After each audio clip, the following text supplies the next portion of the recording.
So this is outreaching for a sexual violence support group, and it's part of the Rural Sexual Violence Support Group webinar series. This training will focus on building an outreach and intakes for a rural sexual violence support group. And while some of this information can be applied to support groups in urban areas, this training is only about sexual violence support groups. We will not be discussing domestic violence or any other type of support groups in this webinar, although we may reference them. Here are our objectives for this afternoon.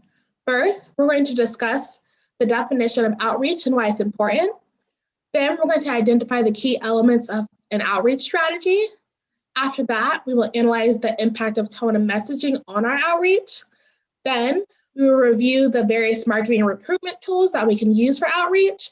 And then lastly, we will review and identify the intake process for sexual violence support groups.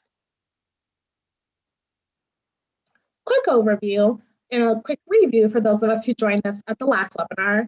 What is a sexual violence support group? A sexual violence support group is a group that focuses on the social relationships, skill development, and healing of people who have experienced sexual violence. The difference between a sexual violence support group and other groups is that this emphasis on building social skills and relationships. Especially for survivors of sexual violence, and especially those in rural areas, support groups are very important. Survivors often cite feeling alone, feeling isolated, feeling like they have no support, and these feelings are often amplified in smaller communities. Support groups are a great place to build healthy connections with those who have had similar experiences. Also, sexual violence support groups are part of the core services of a sexual violence program.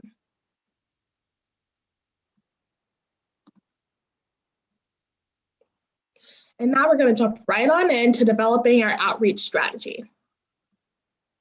So what is outreach? Why do we talk about it? Why is it so important? What is it, Lachey?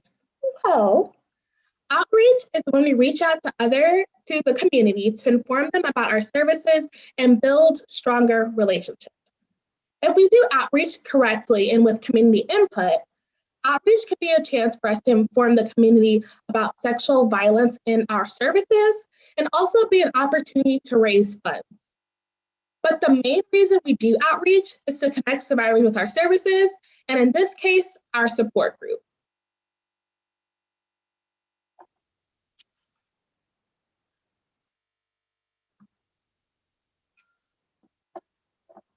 And in my experience, most outreach works better when you have a plan.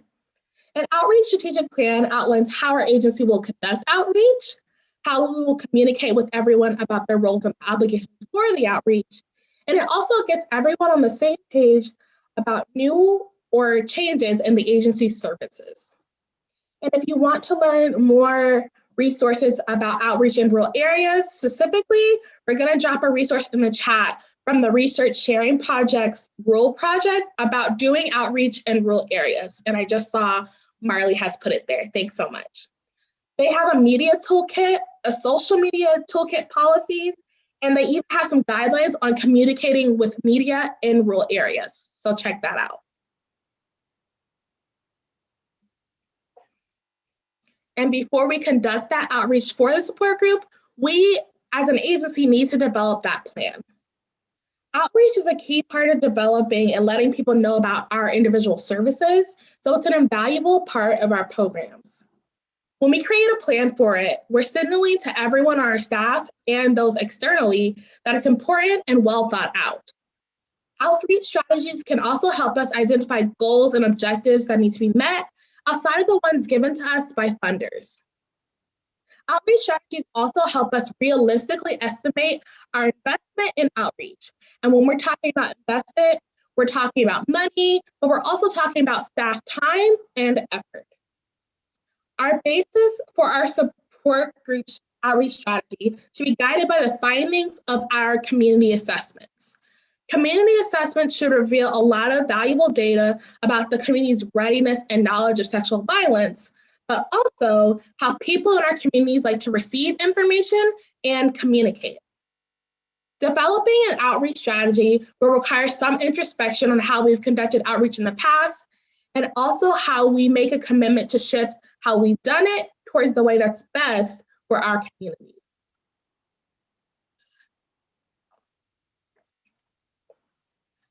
All right, so you know that we like to be interactive at the coalition, so we're gonna ask you all to go to the Mentimeter on the screen. I'm gonna leave it up for a little bit so you all can look here, and then I'll turn the screen over. So please go to www.menti.com and then type in this code, 1895242. That might not be the right code, so let me go ahead and open up the screen. Sorry, everybody. It is. Okay. What are some of the barriers you have encountered when conducting outreach in rural areas? And so again, if you need the code, it should be on the screen.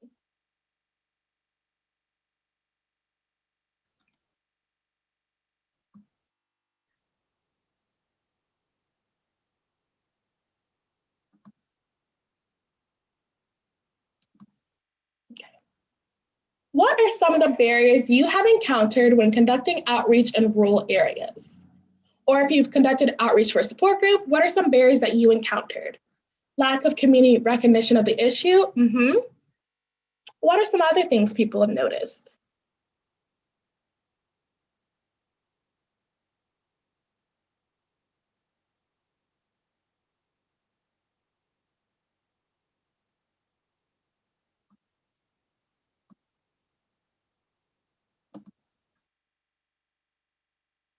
There we go. Transportation and daycare.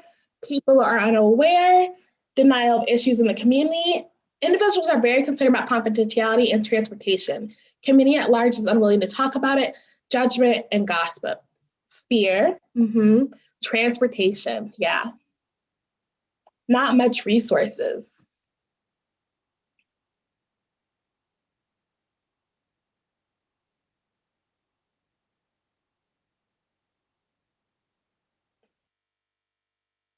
And fear of others finding out the reasons they are seeking the group. Yeah, so it looks like people are citing a lot of transportation, the community perceptions of sexual violence. They're less likely to speak to you because not a lot of people in rural areas.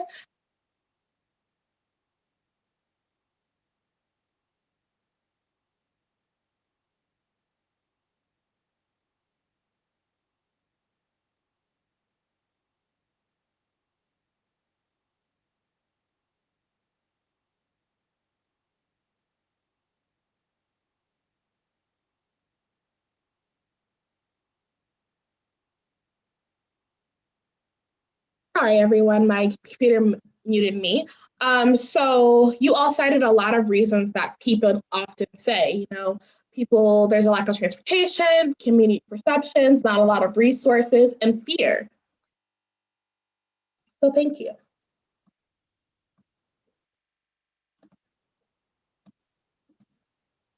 And so we're going to talk about how we can maybe combat some of those things within the different elements of the outreach strategy that we're going to make.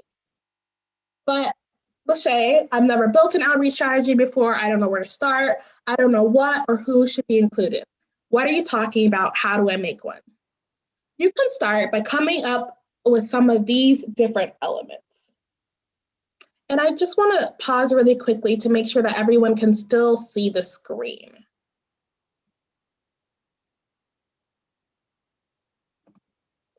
Thank you. Okay, usually there's a green box around here, not seeing it, but if you all can see it, not a problem.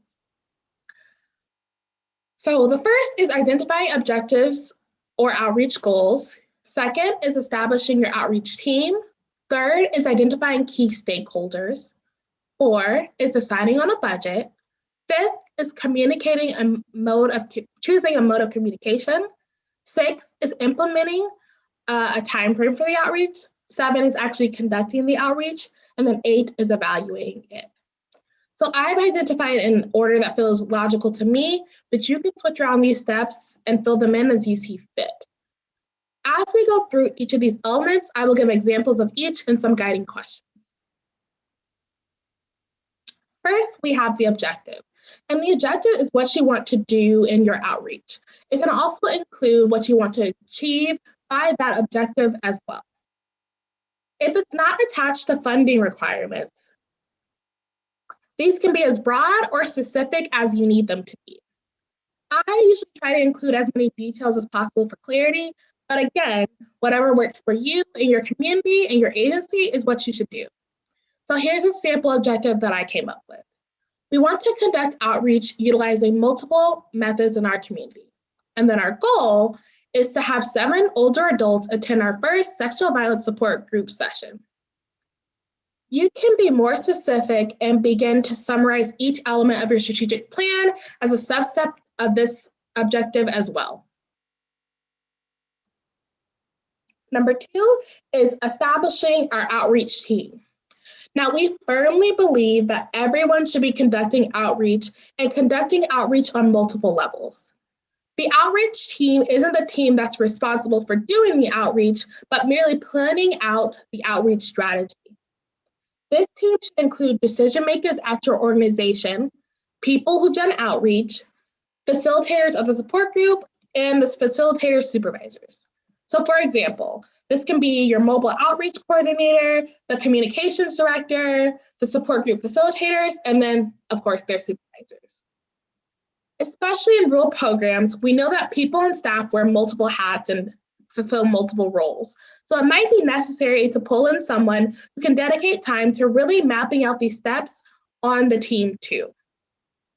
But we still want the strategy to be focused. So this team should be kept small and they should have knowledge of strategic planning and who within their agency has strengths when it comes to outreach.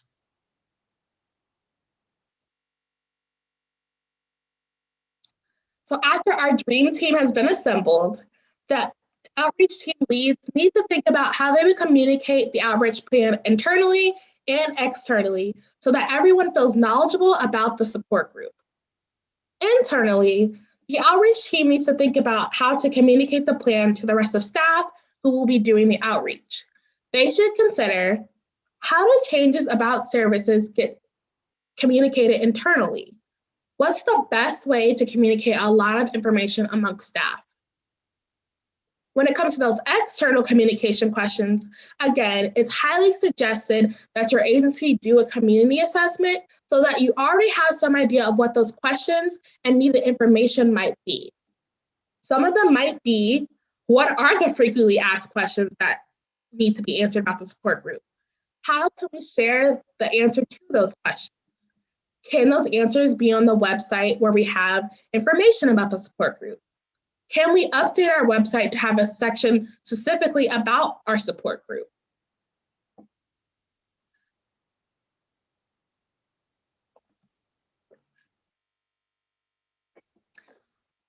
After our team is formed and we have that bare bones outline, the team leads can begin mapping out the plan with input from other staff members and community members as well. Our key stakeholders are whoever might be invested in your support group in your area, and the population we identify for the support group should guide our approach to outreach and who those stakeholders are. In general, this list will include survivors, community leaders of some sort, and population-specific supports or resources in our communities. Now, in rural areas, the key stakeholder may be the entire community, right? But we should have survivors at the center of our plan and then move out when identifying other groups or individuals. So for the purpose of our mock rural support group that I'm going to keep referencing back to, we're developing this outreach strategy for older adult survivors, so those who are 55 plus in age, as our target population. Our sample list of stakeholders then are older adults, the Shays Bay Mare, senior centers, and bingo halls. So when we start outreaching, we've decided to target older adults as individuals and their support people for outreach. We've also identified in our prior research that a mayor in our community as a community leader, and she's also really invested in the well-being of older adults. So we want to target her office for outreach as well. Then We've identified places or groups that older adults frequent in our community, such as senior centers and nursing homes, doctors' offices, and then also places where older adults gather to relax, heal, and find community, such as bingo halls or a community center. When we're thinking about those key stakeholders, we can think about two guiding questions. Who in our community could potentially benefit directly or indirectly from the support group? And who in our community do people go to seek out information, guidance, or support?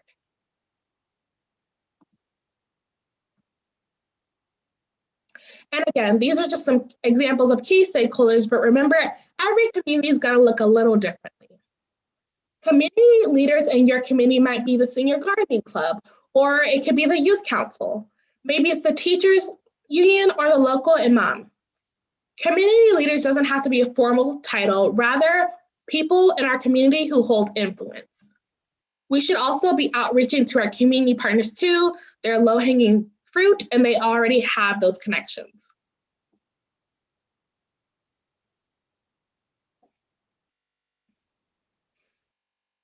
The budget also should be clearly outlined before starting the outreach, and it should be influenced the types of birth, the types, and the depth of outreach we plan to do. Of course, we should consider our overall agency budget, but we also want to have an idea of what past budgets for our initial outreach for new programs were and how effective those outreach efforts were in reference to the budget. Some types of outreach and promotional materials cost more than others, so be strategic in the ones that we choose. As a quick aside, we're going to talk about the different types of outreach in depth later, so just hold tight if you have questions about that. And just because some of these strategies are free, that doesn't mean they'll be well received in our communities. In smaller communities, it might mean that we spend more money on brochures and flyers than we do t-shirts or on advertisements. But this has to be guided by the ways people receive information in our communities. Another tip, especially for rural communities, is that you might want to factor in the distance and mileage and other staff transportation costs in your budget if you have a wide service area. If folks in your community live hours apart from each other and you want to reach them, it's wise to factor those things into your overall cost. So our sample budget for Shays Bay's support group, we've determined is $500, right? We're starting small, we're going to grow a little bigger as we go. That could cover the cost of 2 newspaper ads on 5 local radio stations, and 600 flyers. And because we've got 3 advocates in our outreach team for Shays Bay's Rural Sexual Violence Support Group, we've also decided to contribute the unspent funds to our average advocates' mileage.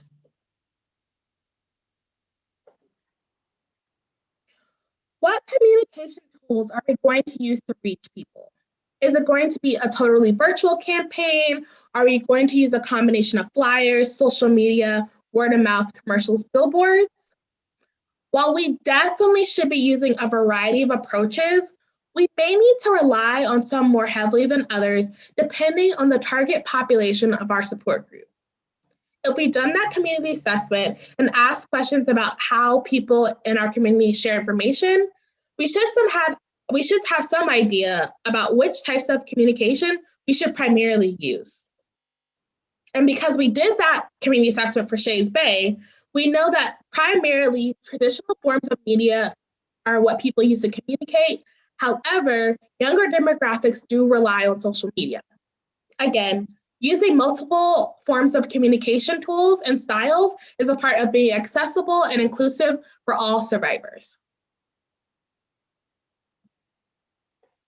And because we've done this outreach before, we have a baseline estimate of the timeline to do outreach. Now, we know in rural communities, people don't tend to migrate in and out as much. So we might not have to do outreach as frequently as we do in urban areas, but it still needs to be pointed and impactful. We need to know how information gets disseminated in our community and how long that process usually takes. This is a sample implementation timeframe for Shays Bay. So for the Shays Bay group, we determined that we're going to do outreach the previous quarter before the group launches in the summer. We came to this decision after we looked at the results of the community assessment, but also gathered from what we saw in our service reports and from general community knowledge. For example, we noticed that in previous years, we tended to see more survivors in the springtime when it's cooler and it doesn't rain as much. We also know that this is when tourists come in town and we see a higher number of sexual violence reports. 3 months also gives us enough time to post our flyers several times in the weekly paper, table at 3 separate events, and post about the support group 9 times on our social media accounts.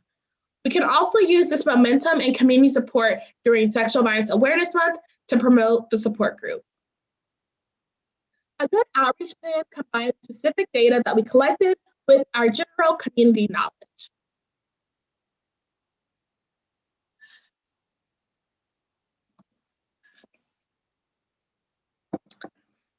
When we're thinking about that specific timeline, we need to consider some of those factors.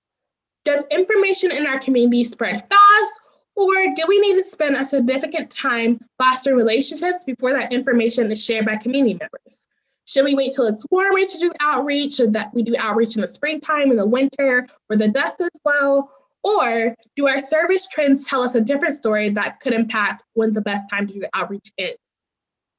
Are there better times of day to do outreach? So for example, in Shays Bay, because many of the community members work night jobs, would it be better to do outreach in the mid-afternoon? So these are just some things to consider. And now we're actually getting to do the outreach. Yay, we made it to step 7. By this point, everyone has been briefed and knows their specific roles and expectations in relation to the outreach strategy.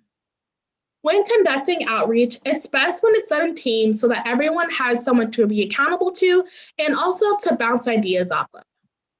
It's important that we utilize those formal and informal bonds in our communities as a recruitment tool too. So back to our Shays Bay example. Outreach started today. Okay, I'm trying to make sure, I'm just getting a note from the ASL interpreter, so I'm trying to make sure that everyone can hear me. Can everyone hear me now?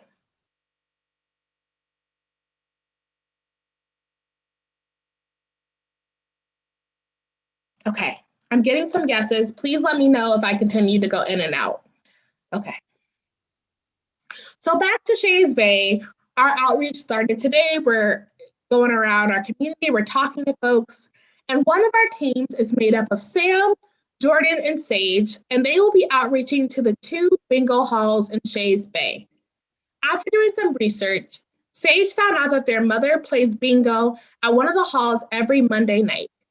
They will send flyers and schedule meetings with the general managers.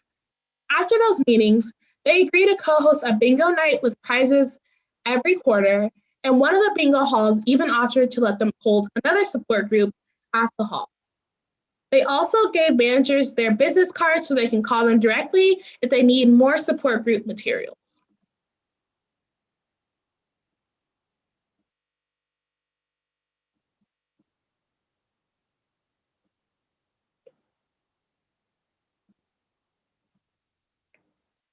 And then we have 8. Lastly, we want to evaluate the outreach strategy to see if we reached our original goal. We should be evaluating all parts of our work, including the outreach that we do. And this input and evaluation should be 360, from those who planned it, from those who executed it, and from those who it was designed to reach. So survivors, key stakeholders, and the larger community. After this input is gathered, then we can summarize whether the outreach met its objectives. And also, if we haven't already, this might be the stage where you can document some unanticipated barriers you encountered and what changes you will make when conducting outreach in the future. After we executed the outreach plan, we found that it was somewhat successful. We were only able to hand out 300 flyers because of COVID, and at the launch of the support group, only 5 older adults attended. Next time, we will do this differently.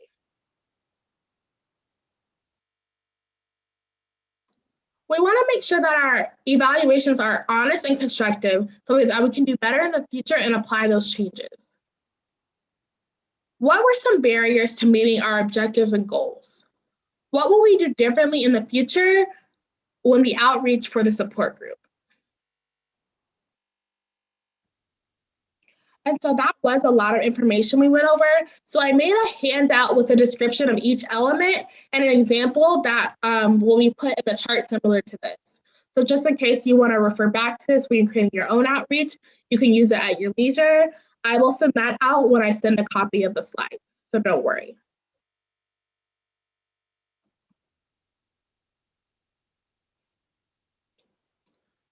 Everybody should be doing outreach. From the board to the advocates, everyone in our agency should be doing outreach in order for our services to be the most successful. It doesn't have to be everyone's specialty, but everyone should be contributing equitably. We have to do it continuously and often as well. We know outreach can be time-consuming and exhausting, but it is valuable and it helps survivors reach our services. We all need to be doing it and not just as a one-time push. That needs to be understood and valued by supervisors as well. Outreach is a part of promoting and implementing services. A lot of the work in getting people to attend support groups is that foundational work, and that's that planning and doing that outreach. Facilitators may need to see what responsibilities can be shifted for a bit so they can really hone in on that outreach strategy.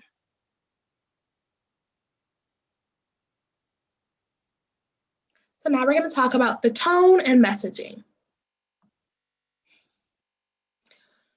Community rapport building is important. Community rapport building is important. Facilitators and those doing outreach should really take the time to strengthen connections out in our communities, especially in rural communities. It may take weeks or months of consistent relationship building before some trust is built and you begin to gain community support, possibly longer if you're viewed as an outsider to that community. And instead of us just viewing that as a barrier, we can see it as the community having strong boundaries and being vigilant. Whether that's sharing food, attending different events, or attending formal meetings, building trust and communicating with the community in a genuine way is part of what makes your outreach successful. Time has to be dedicated to this, even before you begin discussing your support group or the services you would like to offer. Outreach needs to happen before, during, and after the support group starts as well. It's okay to do a big push before you start with all hands on deck and everyone's involved, but there should still be targeted outreach happening for this support group as long as it continues so we can continue reaching as many survivors as possible, not just the ones who were able to find us the first time we did outreach.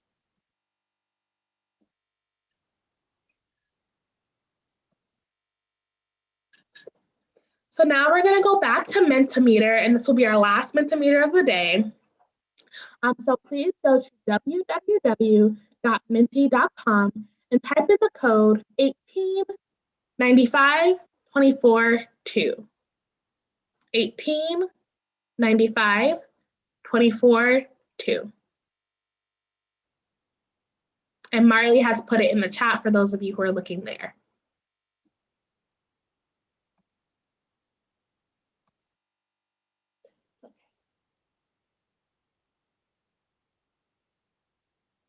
What is the general tone you see for sexual violence support group outreach? What are some of the things you see a lot in the messaging? What feelings do you get from sexual violence outreach materials? So if you had to describe that sexual violence outreach materials feel like this, how would you describe it?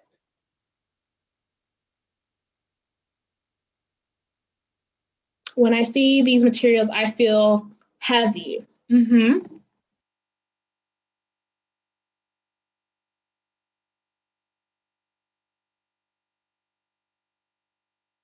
Non-judgmental, supportive, not alone. Unclear, sometimes unclear.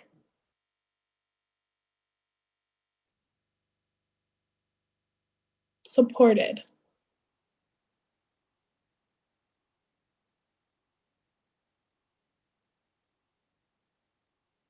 Someone cares. Gentle humility, not alone. Compassion, comforted.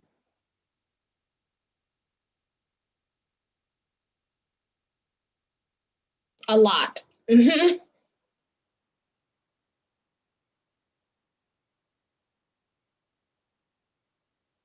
Heard. I didn't see that one, but it's kind of coincidental that I didn't see heard. Um, Not alone. Someone to rely on. Okay, thank you, everyone. So generally, it looks like you all felt very positively while looking at some of these outreach materials. So that's good. That means there's been a shift in some changes in our movement and in our outreach materials. And we know like a survivor can feel that way, those positive things while looking at our materials. And as some of you named in the Mentimeter, so some of you said health heavy, you said something else that I can't recall quite now.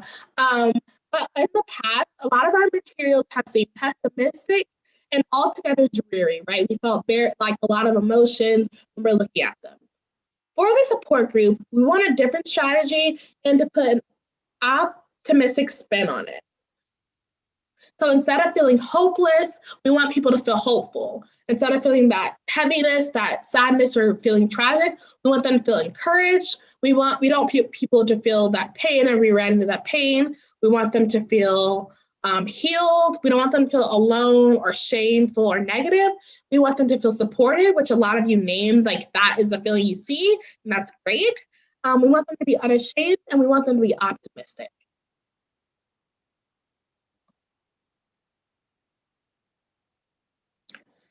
Our outreach can be poignant and uplifting and still get that message across.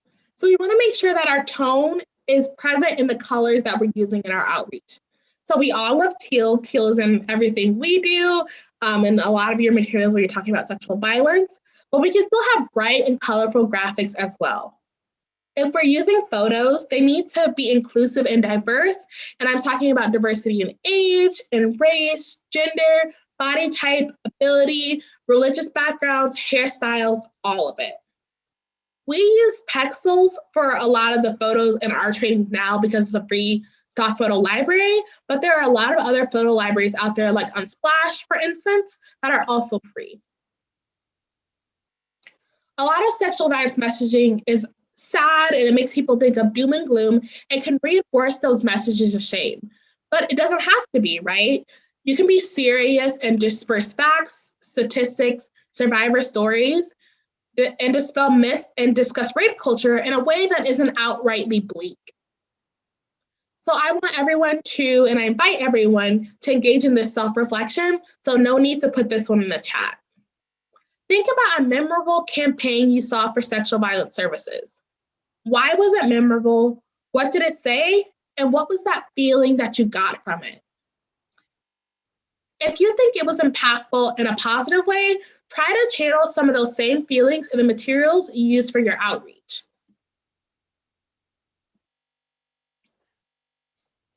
The messaging we use in our materials needs to be guided by the community as well. We know that culture can affect how people feel about discussing sexual violence, especially in a group setting, and you all named that in the first Mentimeter question. In smaller communities, these feelings of shame, guilt, and just downright uncomfortableness may be amplified, so our materials should reflect and understand these things. Maybe our messages for right now needs to just be, you are not alone, and believe survivors for a while, until people really begin to get some knowledge and understanding and become more comfortable discussing sexual violence. We should be moving at the speed of community trust, and that should be reflected in our outreach as well. At that same time, we need to stand firm in supporting survivors, dispelling those myths, and speaking out against victim blaming. Before we put out our new materials, it might be a good idea to have some community members who are not staff at our agencies review them and get an outside viewpoint. Our messaging should also shift depending on who we're outreaching to. We should not be outreaching to people with intellectual disabilities the same way we do elementary school students. We shouldn't be outreaching to the Hopi Nation the same way we do to the Havasupai. We need to consider people's identities and cultures and modify our outreach accordingly. And that might involve us making some materials with less text, while some materials are in different languages or use more pictures or include just less information overall. But it should always be in plain language and, if possible, use accessible fonts. So I have a picture of sex turned up on the slide, and this is a campaign that we did here at the Coalition. And I use this as an example because a lot of the materials have different messages depending on what materials you grabbed. So it could have been stickers, it could have been condoms, it could have been pins as well. And we altered it depending on who the target audience was, right? But maybe your community does not really want to have a conversation talking about sex out loud. Maybe we need to start with just believing survivors, right? That's okay. It needs to shift and be appropriate for your community.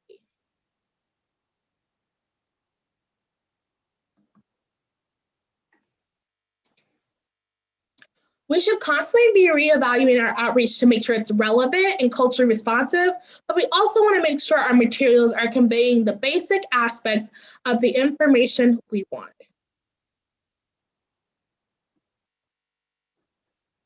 For sexual violence support groups in particular, we want to make sure that the name of the support group is clear, as well as a brief description of the group, and also some contact information for people who are interested in joining. Our logo should also be apparent on the materials as well.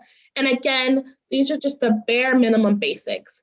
If you want to add some pizzazz or a little spice and do rip away numbers or add statistics or include your website information, do that. Do whatever works for your community. And these are some other elements that could be on your materials, but I also want to highlight some of these risks. We always have to be cognizant of confidentiality, especially if we're providing services like a support group. If we put the location and time in our outreach materials, there's a possibility a survivor may see it and know exactly where to go, or another survivor could see it and think, the person who caused me harm might look for me at this location on the flyer and know where I am, even though the flyer says that our services are confidential.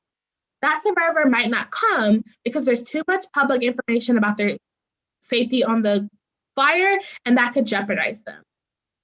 If it's just the dates that we put on a flyer, this could be less of confidentiality risk, but every time you restart the group, you will have to remake those materials, so that's just something to be aware of as well.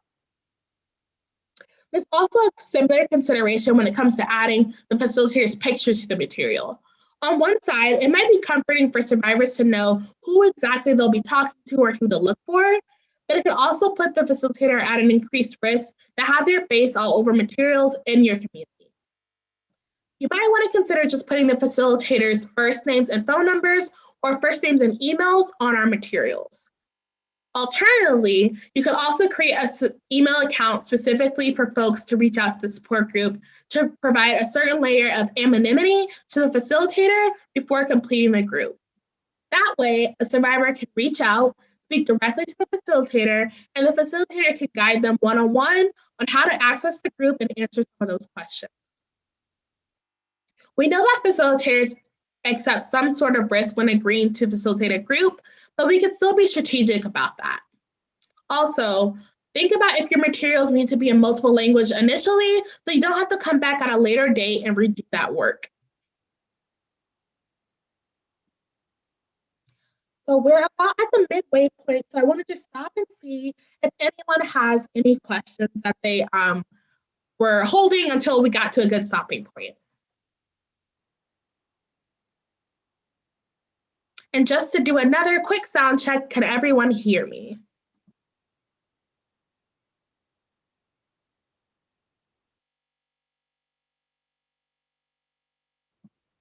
Thank you so much, everybody. Okay. Let's keep moving.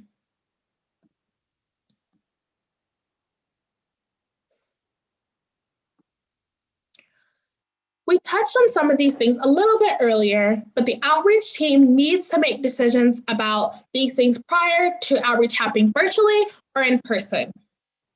For our community, how do these things impact our ability to conduct outreach? Is there a community college in our area? And does this affect the population at different times of the year? We need to be aware of both that qualitative and quantitative knowledge we have and apply it to our outreach strategy. There should also be smaller outreach teams divided up so that the outreach can get done, and this work should be equitably distributed. People should be assigned to go near and far to do targeted outreach like campsites, tribal offices, truck stops, or wherever gets sustainable traffic in your area. And no one should be going out alone. There needs to be a solid place and plan before this outreach starts. But where exactly should we be going? The outreach team leads should be mapping these things out, and they should be a combination of physical locations and places that groups are known to be as well. Keep in mind the places people gather in your community and where people go to receive information in your community. And so here's a general list of different places, but it's going to vary depending on what community you're in. We know that COVID-19 has altered or overall halted a lot of our outreach plans and ideas. If you would like help forming or revisiting your outreach strategy during COVID, I have linked our toolkit for doing so in the right-hand corner of the slide. And I think Marley is also going to be dropping that link in the slide in the chat as well. Oh, and she's already done it. Thanks, Marley. Don't forget to conduct outreach at one-off events as well. So this could be job fairs, health fairs, conferences that come to town, community fun fairs, farmers markets, and other places that our organization has specifically tabled in the past. Be creative and keep building those relationships. Really think about the last time you saw a flyer or a graphic or an ad that interested you and where it was located.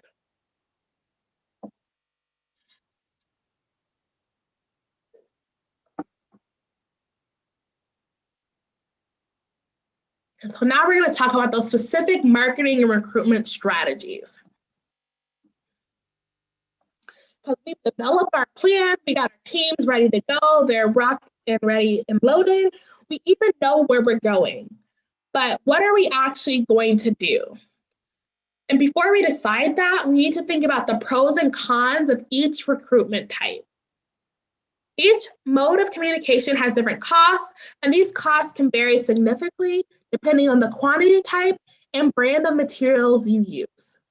They also have different target audiences, and you want to be aware of that when conducting outreach as well.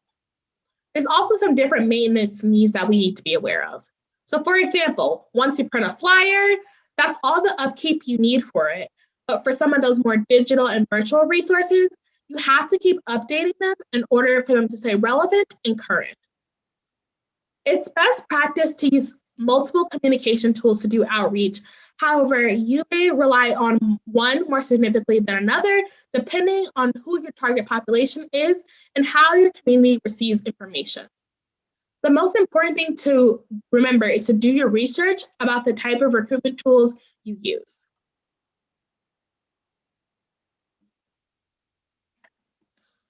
So someone mentioned earlier about going around to neighborhoods and talking about our support groups, and that's what word of mouth is, right? Word of mouth is really relying on that verbal communication to relay information. And this could be things like casual conversations. It could be walking the neighborhood, right? It could be having cross trainings with other community partners about our services. Another way we can do outreach that's word of mouth is to call people individually and tell them about our new support group. And this could be a list of our supporters, those who have previously used our services, and other service providers.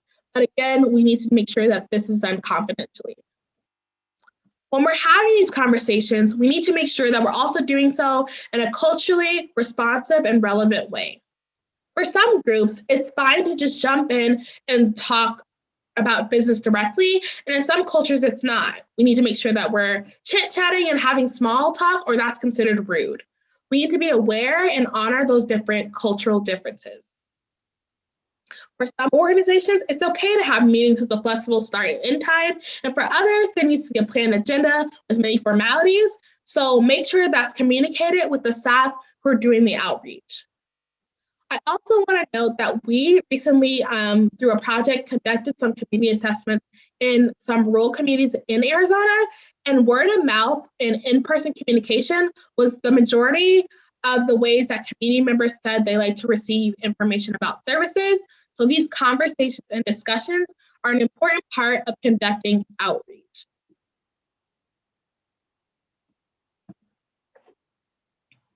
Next, we have traditional media.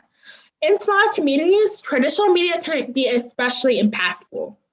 These are tools that rely on print or tangible pieces of information like newsletters, flyers, brochures, and door hangers.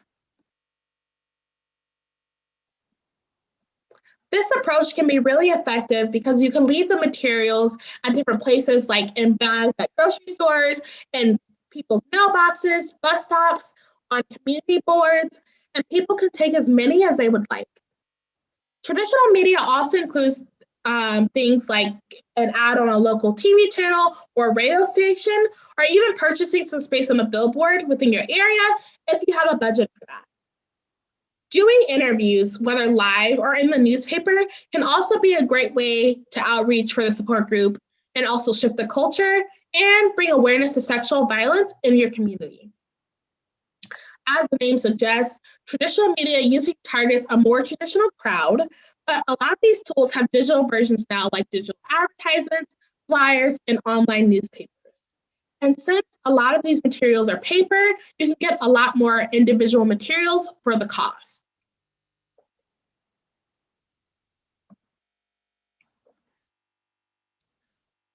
Social media. And I could talk all day about the connections between social media and outreach. And just like any tools, it has some benefits and drawbacks.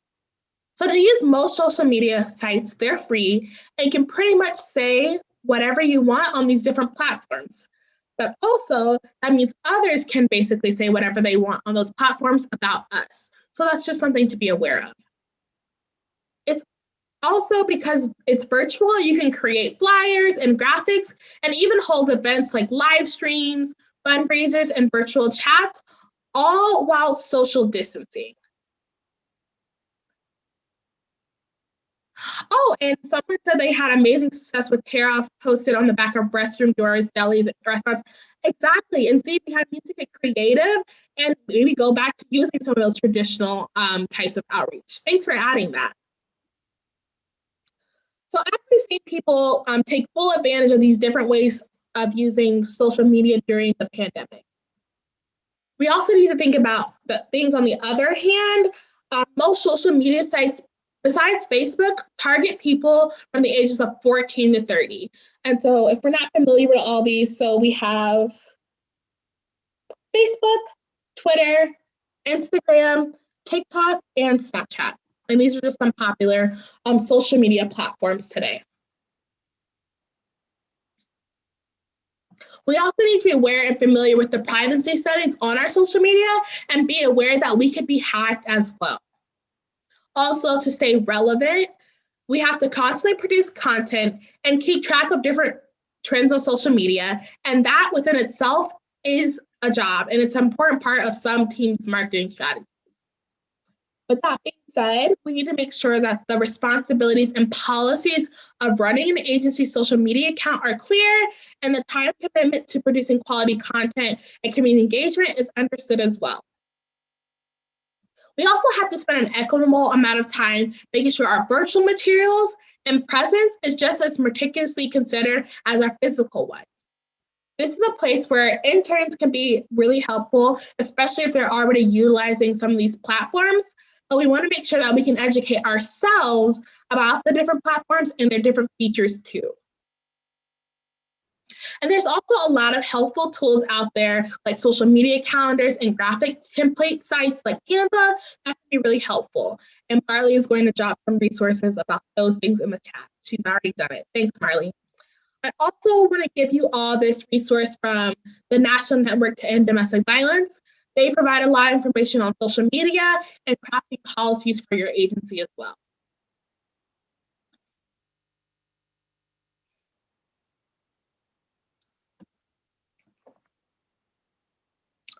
Virtual or digital media is also online, but they don't have to be attached to social media platforms on our website to promote our support group. Almost all of the traditional forms of media have a virtual option, so you can use things like email blasts, virtual flyers, or even make virtual ads for our support group as well. We can also use pre-existing videos that are already out there to highlight the importance of support groups and post them on our website, along with our support group resources. And so I want to ask a quick poll question. Oh, never mind, it's not in the thing, so that's okay. We're gonna just keep it rolling. And you can put it in the chat. Did you receive at least one text from a campaign during the election cycle or about voting?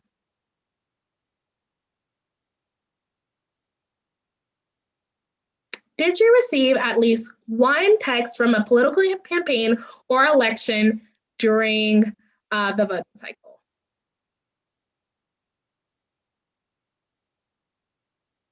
And so it looks like a majority of us said yes, and some of us said even more than one text, right? Someone said tons, right? I can attest that I received a couple, and after about the first 5, I was kind of annoyed with it, right? But we all receive them, and it can be pretty effective.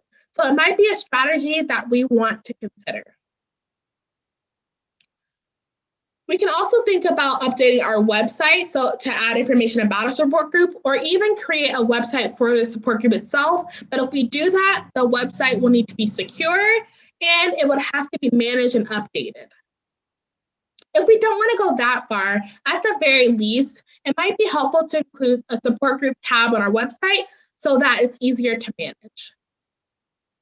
Another virtual option is posting our virtual materials on neighborhood watch apps or virtual community boards and private groups to promote our services in these spaces as well.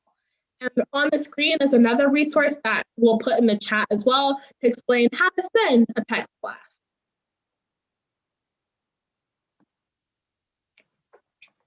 But beyond the typical flyers, we have other promotional materials as well. We want to be really careful with the types of materials we invest in and really weigh in the cost and impact. So just because something is cheap doesn't mean it's a quality outreach tool, and vice versa. Community perception should also influence the types of materials we use. So some communities might really embrace handing out condoms and dental dams on local high school campuses, while some places might really want to start with those pins or stickers that have facts about sexual violence. What are some promotional materials that you all use? So do some self-reflection. And what materials work best in your community and what go the fastest? Whatever those materials are, that's the strategy that we should go and utilize. And we should be working with our prior knowledge and experience and that data from the community assessment to guide the materials we use. So maybe we send a gift basket with pretzels and flyers from our support group and a water bottle to our community partners before we set up that initial meeting. Maybe we put out a bowl of teal ribbons that folks can pin to their clothing to the entrance of the daycare in your local community, along with a big poster. Maybe we decide to partner with the local youth center about running a graphic campaign during Teen Dating Awareness Month. Remember, the best approach is a combination of approaches. Okay, so we outreach, people saw our flyers, they heard the interviews we did on the radio, they ate our cookies, they liked our posts. People are fired up and ready to attend the support group. What's next? Next, we have the intake.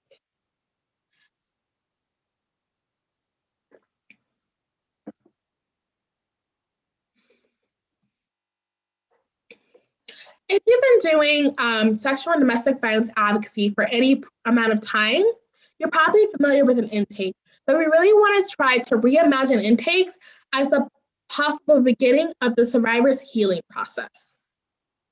Intakes are a screening tool, but they're also our initial chance to get to know the survivor so we can support their needs and connect them to the available resources. We should be doing intakes as a part of our services, and the best intakes don't feel like a formal intake with invasive questions at all. Best practice for intakes is that they should be done in a conversation style, so survivors feel open and comfortable to share, knowing that the ultimate purpose is to help them get support and find resources.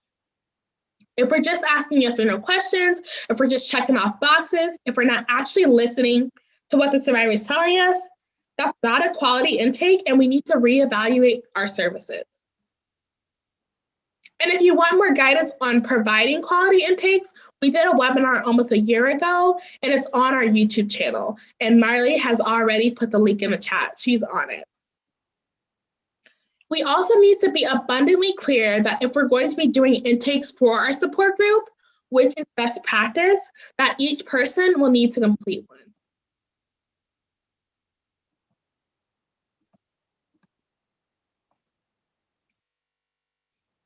Even if we do the most trauma-informed intake for our services as a whole, we need to do a completely separate intake for the support group. We touched on this, but quality intakes include a mixture of broad, open-ended questions and specific closed-ended questions, so survivors can answer in a variety of ways. The intake for the support group should be more in-depth than our regular one and be done by the facilitators so they can start to build that trust.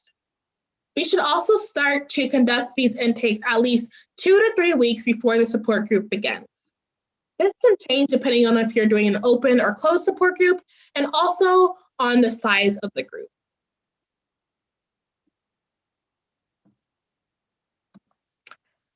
And when we do this, we can plan them out in advance, and this helps avoid rushing to get screening done just before a group starts, and we can have time to thoughtfully review potential participants' conversations.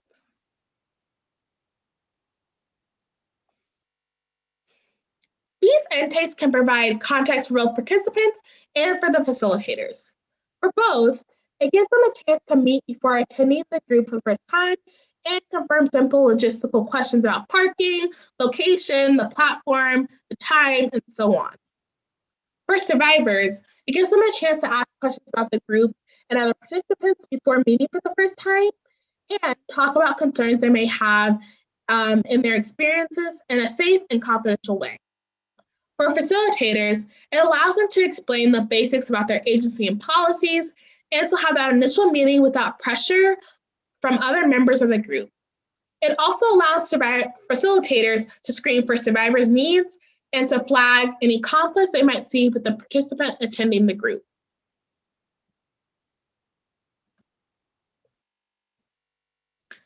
Again, intake should be a dialogue, so it should be a back and forth between the participants and the facilitator. It should be a chance to clarify the goals and objectives for the group on both sides. Particularly in smaller communities, this can also be a time for participants to disclose any community ties they think cause issues and other safety concerns that they might have. Just because they recognize another participant in the support group doesn't mean they have close ties or ties that could be harmful, so we need to ask poignant questions about this. Regardless if the survivor is going to be part of the group or not, the facilitator should be able to provide them with resources, including things like other service providers' information or support groups, resources for basic needs, and other advocacy services within the community. Facilitators should also be checking for that group compatibility as well. So not only when it comes to cultures and backgrounds, but we also know that clash of personalities in general can have a major impact on the group dynamics. Ultimately, intakes help facilitators and survivors collaborate to find the best fit for the survivor.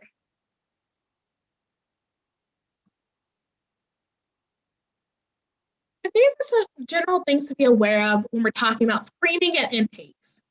So screening are not foolproof nets, right? There are a lot of things that might not come up, like some issues or strengths or needed resources that a survivor might need, and that won't be revealed in a 1-hour conversation, and that's okay. Also, when we're talking about screening people, we need to focus on screening them into services. Just because someone is having trouble coping or is triggered by a question we ask or anything else that can make them seem quote unquote difficult does not mean that we refuse to give them support. As advocates, we have to recognize trauma responses as just that and be prepared to offer those resources. They might need additional resource and they might need the support group for their healing journey. And that's okay. They can have both. And I want to be really, really clear on this. Just because that person might need more help, that doesn't mean we necessarily screen them out of the support group. Advocates shouldn't pass judgment, assume, or dismiss. We listen, we assist, and we support. But on that same note, we have to realize that our support group might not be the best place for everyone for a variety of reasons. They actually might not want to be in a group setting, but they might still want support, so they would benefit from individual advocacy. Or maybe they're not a part of the target group for the support group. So maybe if we're still going on the example of older adults, maybe this person is in their late 30s, right? Or maybe they have a significant confidentiality concerns, or they're related to someone else in the group that could cause a conflict of interest. These are all valid reasons why your support group might not be the best place for everyone. And just because we think someone isn't the best place for the support group right now, doesn't mean that that might not be the best place for them in the future or in a different group, and that there isn't a different group that's a better fit for them. Survivors who attend support groups also need to be at a certain point in their healing journey. So there was a webinar from WITSAP, and a facilitator who had been doing a support group for years said their policy was that the survivor needed to be at least a year from when the last incident happened, but it is a little bit more flexible than that. It needs to be fluid, and the survivors should just have made some progress on the healing journey so that they're not traumatized during every group discussion.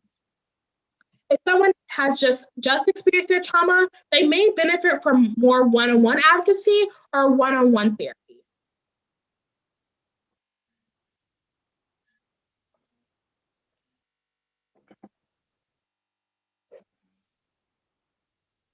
Anytime we ask someone to recount their trauma can be difficult, especially if they haven't spent that time processing it. We need to be prepared for a variety of reactions and emotions and be able to support people through those things. Also, if we're going to be asking difficult questions about suicidality, self-harm, and other coping mechanisms, we need to be prepared for those answers and be prepared to provide resources. Regardless if they are a part of the group or not, we will need to have a variety of resources and referrals ready. And even more so if we determine that they are not the best fit for that support group. And we should not be coming to that decision lightly. However, if we do, we need to be able to articulate that clearly and in a trauma-informed way. So we should let them know that this doesn't mean that they will never qualify for the group or that there's other places out there for support. A tip for facilitators is to make sure that we're clear about the purpose of the group and pair that conversation with other options for survivors. So participants should be able to know whether or not they're in the group, what their options are, and what other resources are available. Your support group might not be the right place for everyone, and that's okay. This is why we need to have those other resources available for survivors so they can find out what works for them.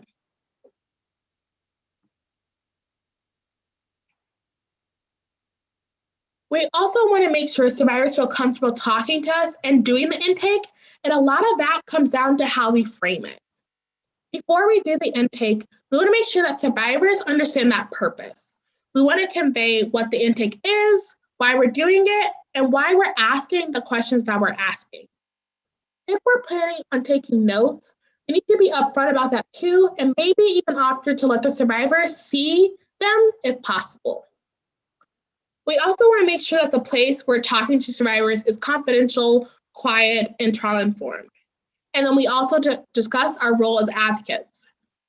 Survivors of sexual violence often are concerned about being judged by others, and the facilitators should explain their role as being a non-judgmental support figure who have experience with disclosure. And we don't just want to verbalize these things, we want to be aware of the background experiences we bring in the room, whether that's religiously, culturally, and how they might affect our view on someone's experience of sexual violence.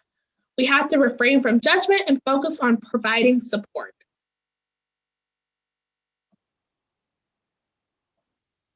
During the conversation, we need to reemphasize the things we told survivors previously and to ourselves in our own internal dialogue.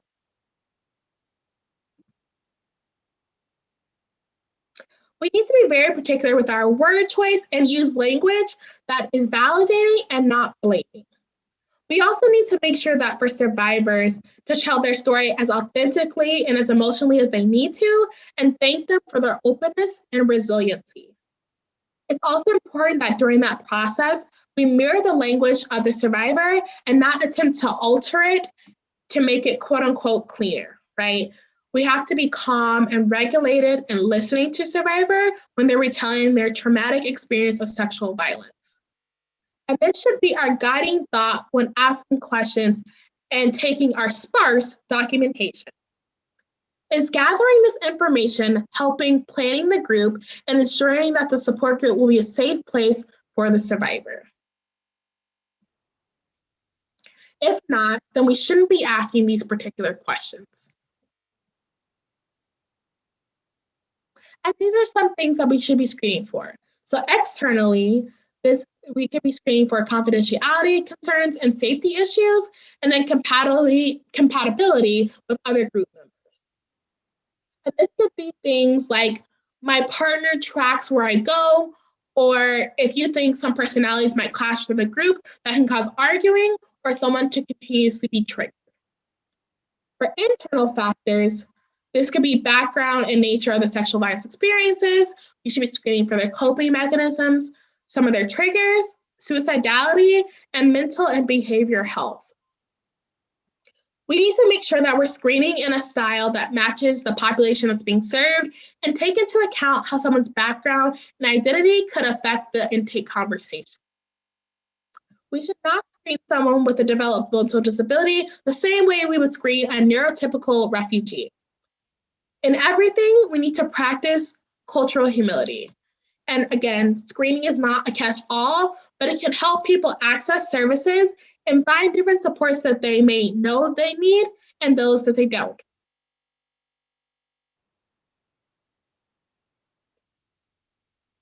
And we're going to go over some key questions to ask survivors during these conversations.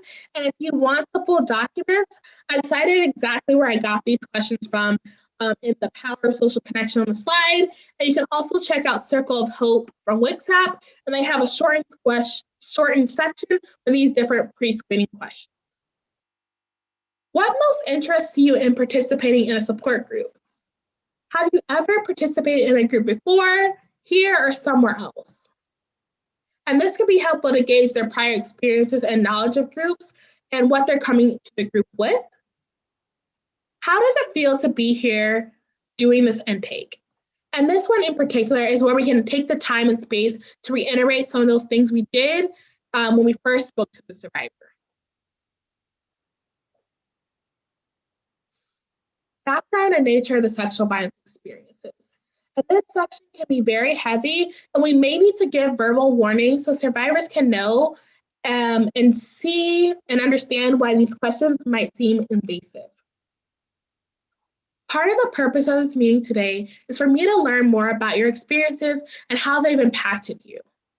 Talking about some of these things will help me find out about whether the group might be a great fit for you, for your goals, and learn more about how to support you. Would you mind sharing more about the experience that brought you here today? How do you feel like these experiences have impacted your life?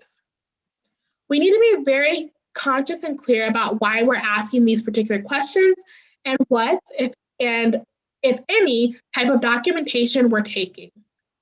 If we do, it needs to be the bare minimum for memory recall and documentation purposes, and we need to make sure that we're doing more listening than writing. It's also important to stay focused on the information gathering that will be helpful in planning the group and ensuring that the support group will be safe for that survivor.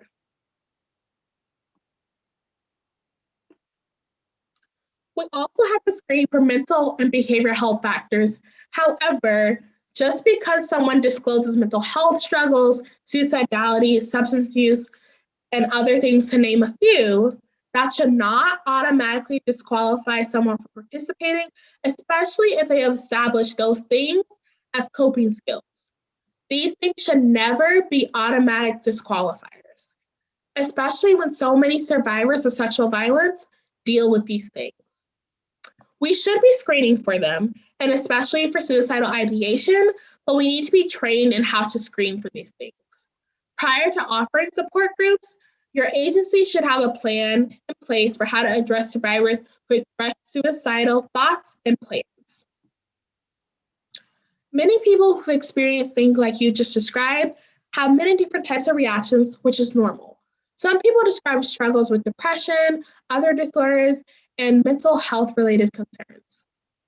Have you experienced any mental health or emotional issues throughout your life? Could you describe those for me? Have you ever had suicidal thoughts? It's important that we're mindful of this section of the interview and let survivors know that it can be lengthy and involve asking uncomfortable but necessary questions. As always, we should be offering support, and we should also have targeted resources available for mental and behavioral health especially. We also want to make sure that we're identifying and assessing the coping mechanisms and strains that the survivor already has coming into the group. Again, we don't pass judgment, so it's not really about good or bad, positive or negative coping skills. Rather, it's about highlighting what pushes the survivor and what's helping them survive. As I mentioned, groups can sometimes become overwhelming and intense. If something is overwhelming to you or becomes too stressful, how do you know? What do you do? What activity helps you relieve stress when it surfaces? Do you have a therapist? If so, how long have you been working with that therapist? A variety of coping skills and strains can also be helpful to the group because there just might be some room for peer modeling within the group. We just want to be conscious of two people who might have similar triggers, feeling traumatized by being in such close proximity. And then we want to wrap up this discussion with talking about the participants' goals and concerns. If you could identify one goal for yourself in the group, what would it be? What ways do you find that you learn best? How can I support you as a facilitator in the group sessions? How do you like to express yourself? Again, this should all be a part of a longer conversation, and we should really be listening to survivors and seeing how we can make the group compatible with the survivors' needs. The overall purpose of asking intake questions is to gather information that is helpful to ensuring that the support group will be a safe place for the survivor. We want to be able to support that last girl in our rural community. They might use substances. They might have mental health concerns. They might be super quiet and not make eye contact when we first ask questions. But they might still really benefit from the support group and contribute in a meaningful way. And if they're able to get that help, receive empathy and resources, and instead of receiving judgment, disdain, and dismissal. And that is everything we have for today. Are there any questions?